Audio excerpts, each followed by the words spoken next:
This video is to review our RI4.3 study guide. And you should have already completed this study guide. If you haven't, you can go back and finish it before you watch this video, and then come back to this video, and I'm going to go through each question and give you the correct answers. And during the video, you can see if your answers were correct or not. This is just for review. Okay, and so you should have already read this passage on a North Carolina inventor. So I'm going to go ahead and go to the questions, and I'll zoom in for you. Our first question, number 1, part A, says, which trait best describes Caleb Broadham? And I went ahead and highlighted best because we see it's italicized, so that means it wants us to pay attention to the best. So he might be a couple of these, but which one best describes him based on this passage that we have already read? So the first choice is A, ambitious.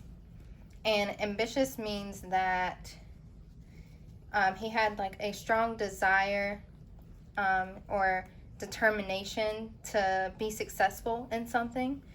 He wanted to succeed. And we know that he was very ambitious because, let's see, once his drink started selling a lot, he started working full-time trying to sell his new beverage. And he opened his own shop in the back of his store, and then he even started bottling the product to sell to more people. So he was very ambitious. He wanted to succeed in this new drink that he made. He wanted it to be successful. So A, ambitious. He was very ambitious, we know. B, considerate. Well, in this passage about Caleb, it's mostly about the business side of him, so how he invented Pepsi Cola and how his company started and where Pepsi Cola went. It doesn't really tell us if he's considerate, so if he's thoughtful or caring. So I'm going to go ahead and mark out considerate, because that doesn't seem like a trait that would best describe him. Loyal. So loyal means like you're always there for somebody or something. You never leave. And we know that he did try hard. He was very loyal in the beginning for his company. But then it just got to a point where he couldn't run his company anymore. And that doesn't mean that he wasn't a loyal person. He just went through some hard times. So there's really nothing in there that tells us that he was or wasn't loyal. So C is not going to be the best choice for this one. D, understanding. And again, we don't see much of his personality in this. We just get facts about Pepsi and how he started making it. We don't know if he was an understanding person. We don't see a situation in this passage where he's understanding. So I'm going to mark out D, and our best answer choice for number 1 is A, ambitious. Right, number 2, part B. Which detail supports the answer to part A? So which one of these details supports that he was ambitious? Okay, and remember, ambitious means that he worked really hard. He wanted to succeed, be successful. All right, so let's see which detail supports that he's ambitious. A, he later went to the University of Maryland and studied to become a pharmacist. B, Broadham had a deep interest in medicine, and he wanted to make a healthy drink for the people who came to his store. C, later he was selling so much he decided to bottle the product and sell the new drink to more people. Or D, in 1923, Broadham lost his company and returned to work at his pharmacy. Okay, so knowing what ambitious means, the one that jumped out to me was C. So it says later he was selling so much he decided to bottle the product and sell the new drink to more people. So he was very ambitious in the way that he saw it was doing good and he wanted to be even more successful. He wanted to maybe dare himself to be more successful and do more with the product. So he decided to bottle it and sell it to even more people. So that shows us that he was very ambitious. So the answer for number 2 is C.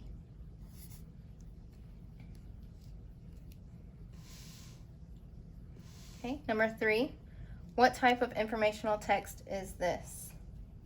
Okay, well, when we look at the text,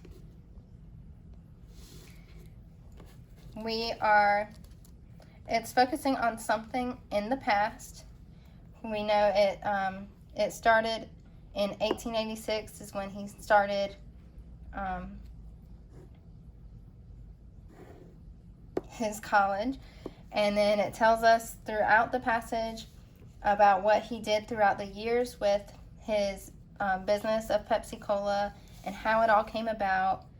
And we even see the dates, 1917, 1923. Okay, so we know this was something that happened in the past.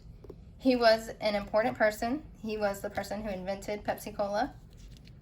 All right, and then we know that text that focuses on something or somebody from the past is a historical text.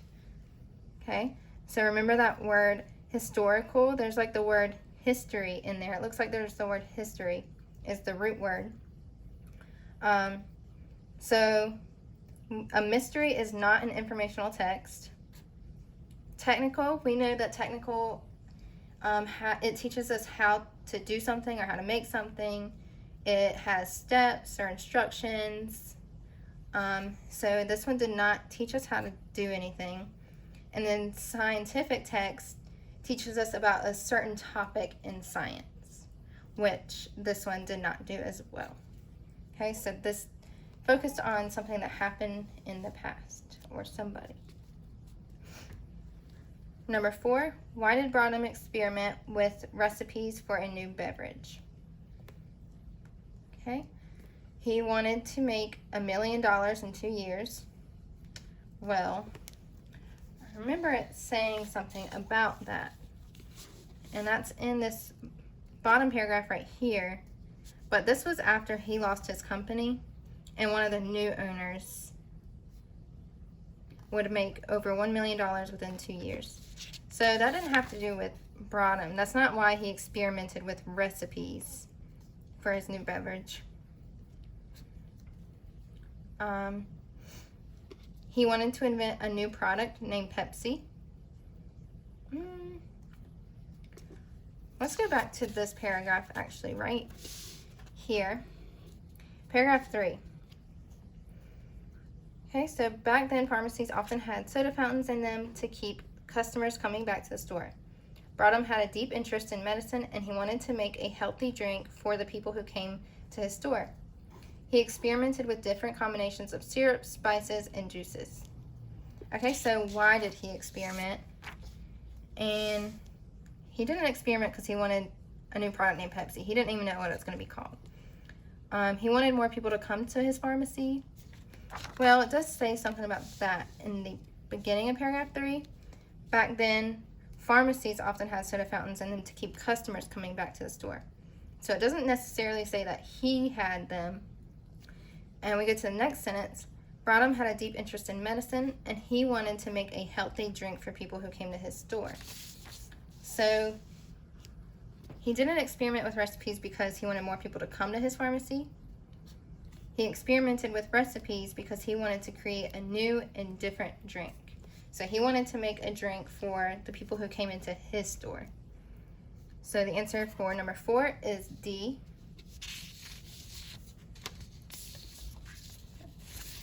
And then you read a passage on box turtles.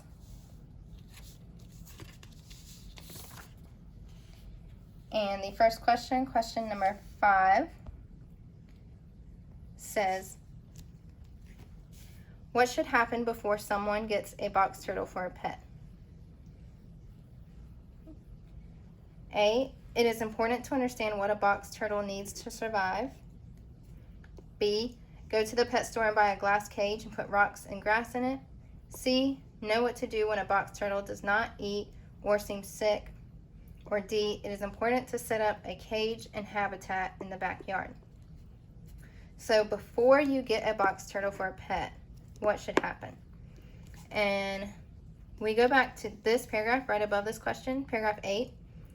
It says, in order to keep your pet box turtle happy and healthy, learn what it needs to survive and provide it with the necessities. Doing so will help extend the box turtle's life.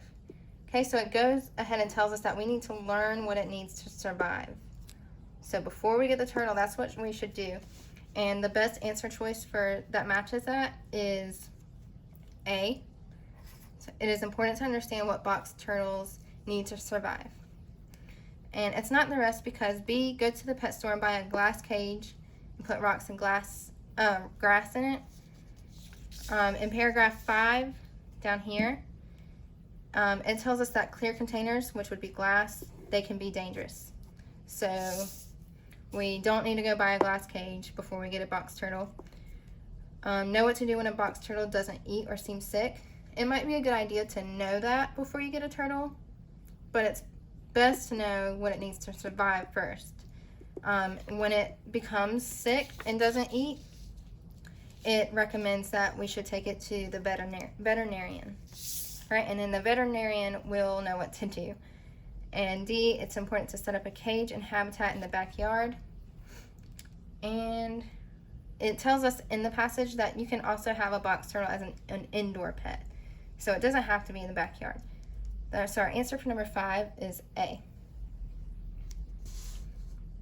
Number 6, who would most likely benefit from reading this selection? I'm going to highlight most likely.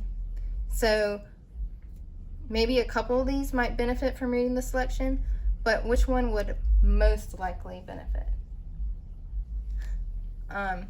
A, a student doing a report on reptiles. Okay, so we know that reptiles they include lizards, snakes, alligators, and turtles, not just box turtles. And if a student is doing a report on reptiles and they read this passage on box turtles, they're not going to get a lot of information on reptiles. They're going to get a lot of information on box turtles specifically, but they're not going to learn about reptiles. So a student wouldn't benefit from that if they're doing a report. B, a boy who wants to get a new pet. Okay, so a new pet, it doesn't specify that he wants a box turtle. If he wants a new pet, that could be any pet. He could want a dog or a cat or a bunny.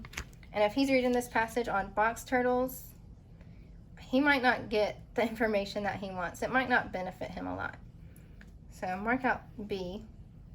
6, a girl who found a turtle in the road. All right, so if she found a turtle in the road, maybe she'll decide that she wants to keep it as a pet. If she does, this passage tells her, it gives information about what they like to eat. It gives information about what kind of habitat to keep them in, what an indoor turtle will need. It gives all that kind of information. So if she wants to keep it as a pet, that could really benefit that little girl. Or if she wants to get it out of the road and take it back to maybe its natural habitat so that it doesn't get hit by a car, then it also tells her in paragraph 4, in their natural habitat, box turtles live in open woodlands. Okay, so it tells the girl where they live and what they like. So maybe she could go nearby and find the kind of habitat that the turtle likes and put it there so it's safe away from the road. So this passage would really benefit the girl who found the turtle in the road. And that is our answer. 6 is C. And D says a pet store owner who sells turtles. If he's a pet store owner who sells turtles, he probably already knows a lot about those turtles. He might learn some new information, but it would most likely benefit the girl who found the turtle in the road. Okay, number 7. Why does the author want an owner to place a box turtle in a wooden or opaque container? All right. And opaque means that you can't see through it. And we'll go back to the paragraph where it mentions that. And that is in paragraph 5. Right here it says, it is best to keep a box turtle in a wooden or opaque container. Clear containers can be dangerous because the turtle may continue to try to crawl through the clear sides or may be frightened by activity they see outside of the cage walls. The best alternative would be an outdoor cage. Okay, so we know that clear containers, they might try to crawl through them, or they might be scared of what they see since it's clear. So why does the author want an owner to place a box turtle in a wooden or opaque container? And A says to hide the box turtle from other animals in the home.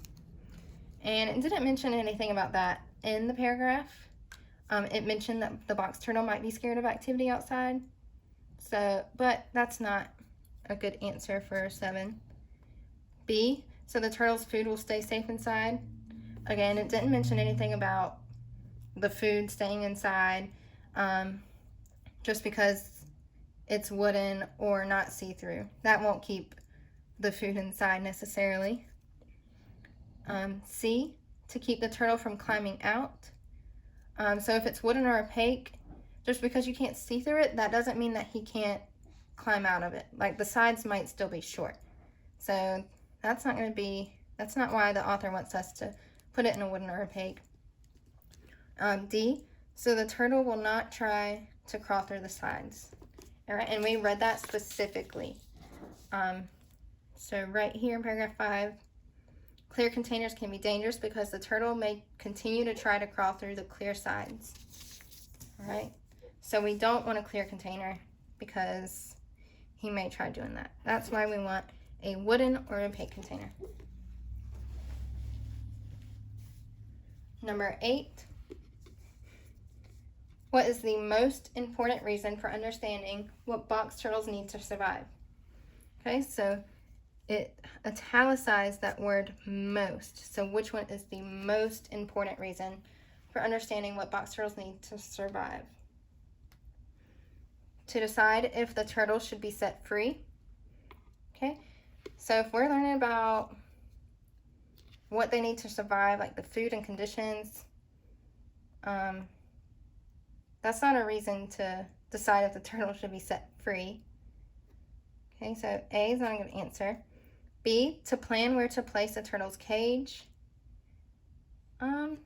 It might help, maybe if you need to place it in a warm or cold place, but that doesn't really tell us everything that they need to survive. Well, it is an important reason, maybe. C, to locate box turtles in their habitats.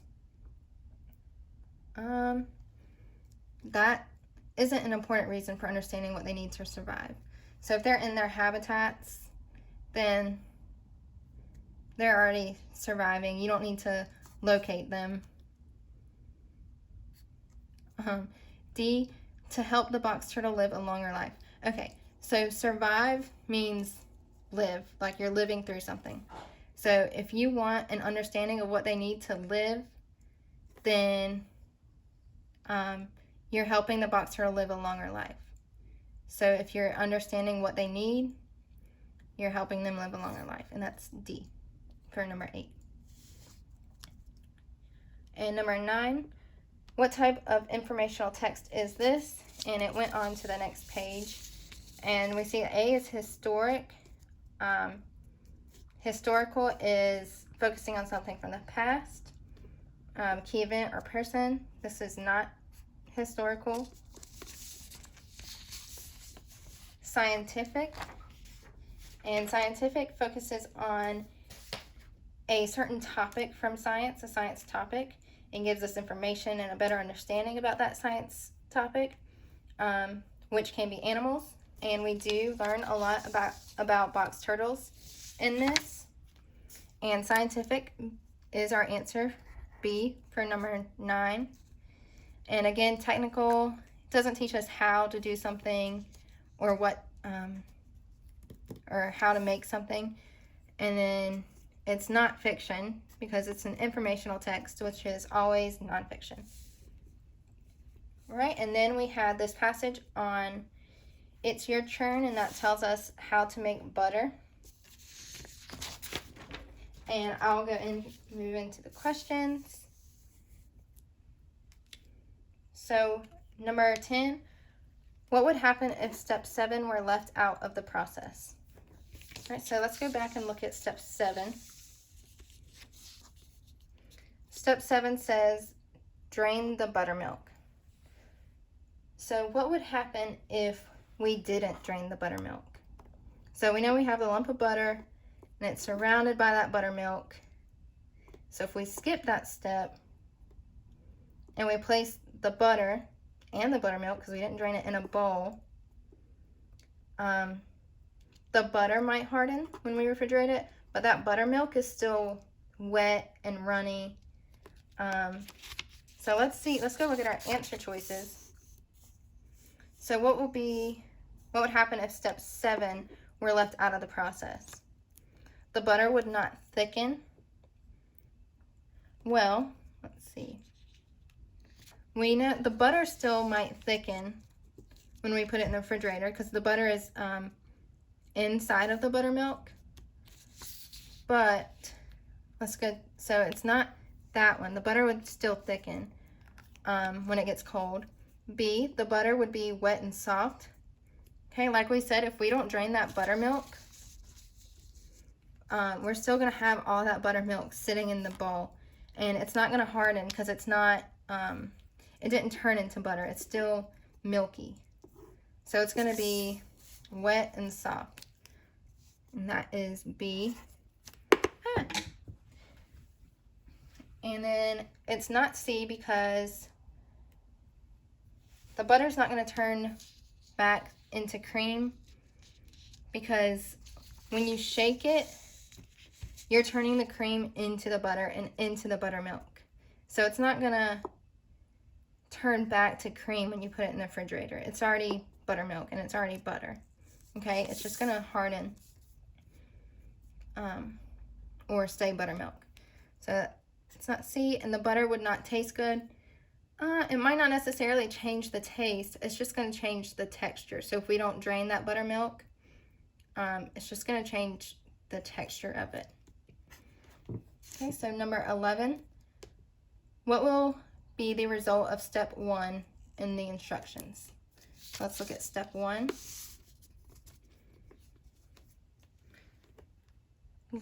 Let the heavy cream sit out of the refrigerator for 12 hours. Okay, so if it's sitting outside of the refrigerator, it's not cold.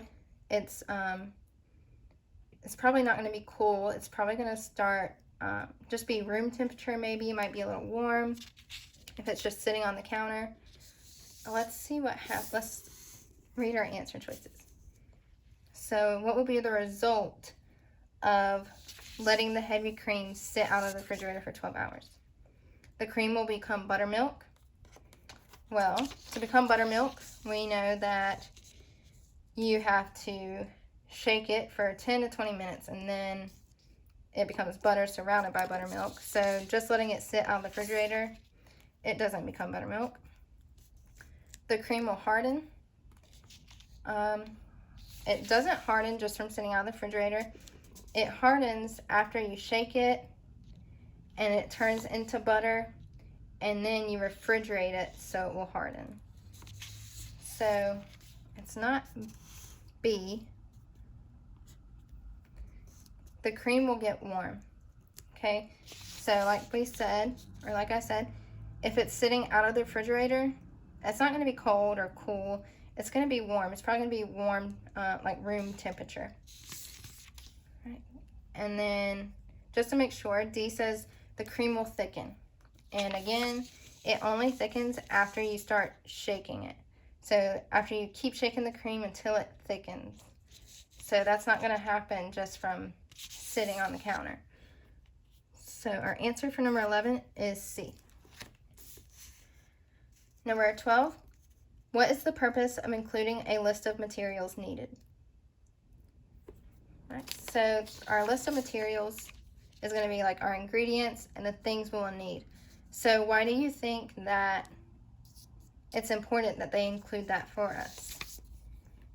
Okay, so what's the purpose of it? To help the reader prepare for the recipe, to show the reader what the butter will look like, to make the instructions safe for children, or to show how to complete the recipe. Okay, so by giving us the list of things that we'll need, the materials, that's going to help us prepare for the recipe. We're going to look at that list and make sure we have everything so that we can make the recipe. So we have to see that list to prepare. It doesn't show us what the butter is going to look like.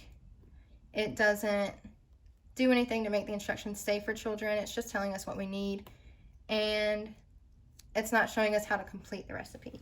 The steps are what shows us how to complete it. Okay, so number 13, what type of informational text is this? We know it's not historical because it's not focusing on something that took place in the past or a person or event from the past. Scientific focuses on a specific topic in science and teaches us more about a science topic. And it did give us a little information on butter, but that's not really a science topic. It focuses more on how to make the butter. So it gives us the steps on how to make our own butter, which would be technical and not fiction, because informational text is always nonfiction. Which text teaches the reader how to do something? Okay, so now we're moving on from the passages, and these are just questions for you that don't have to do with the passages. And I'm going to go back and refer to our anchor chart. So which text teaches the reader how to do something? And we've already talked about this, just like the one that we just read about butter. It taught us how to make butter, and we know that was technical. So for 14, technical, C is our answer. And when I look at my anchor chart, under technical, it says technical text teaches the reader how to do something. Okay, so that's 14 is C. Number 15, which text informs the reader about key events from the past? All right, and we talked a little bit about the text that we had, historical. We know that historical is like history, it's taken place in the past, and I'm going to look in my anchor chart just to make sure. So what text informs the reader about key events from the past? And right here it says key events from the past. Okay. And we know it's not technical because it doesn't tell us how to do or make something. It's not science. It doesn't focus on a science topic. It's focusing on key events from the past. So that's B, historical. 16, a cookbook is an example of, okay, so inside of a cookbook, think about what's in a cookbook. Okay, usually there's going to be recipes in there, and they're going to give you instructions and steps on how to make those recipes. And a text that teaches us how to do something is a technical text. And we see that under technical text, an example is recipes. Okay, so a cookbook is an example of technical. 17, which text informs the reader about concepts in science? Well, scientific sounds a lot like science. And when you look at scientific text, it says scientific text informs the reader about concepts in science. It's right there for you. Okay, so our answer for number 17 is scientific.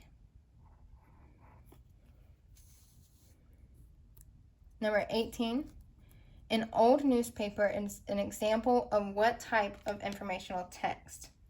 Okay, so I see that word old, and that makes me think of something from the past. And when I think about something from the past, I think about maybe history or historical text. So let's look under historical and see if an old newspaper would be an example of that. So under historical, we've got, it gives us a list of examples, and it says past newspapers, or in other words, old newspapers. So old newspapers are an example of B, historical text. Number 19, a text about an invention made 100 years ago is an example of which type of informational text. Okay, so this isn't happening in the present. It's not happening in the future. This is happening 100 years ago. It's focusing on something, an invention, that happened in the past. So, like we just looked at, historical. We know that historical text informs the reader about key events and important people from the past. All right? So, our answer for number 19 is going to be B, historical. It's focusing on something 100 years ago. Number 20, if you were writing a paper about different types of spiders, what kind of text would you be writing? Okay, so I'm writing a paper about different types of spiders. I'm not going to be writing about something from the past or something or a person from the past or anything like that. So I'm not going to be writing a historical. Okay, if I'm writing about different types of spiders, I'm not going to be teaching you how to do something or how to make something. So it's not technical. It's not fiction because I'm writing about facts. It's real, it's nonfiction. I'm telling you about different types of spiders. It's going to be A, scientific. So it focuses on a certain science topic, which is going to be spiders, and it focuses on different types. And it gives you a greater understanding about the different types of spiders.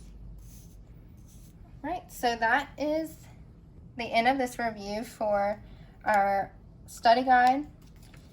And if you have any questions, please contact us and we'll get back to you.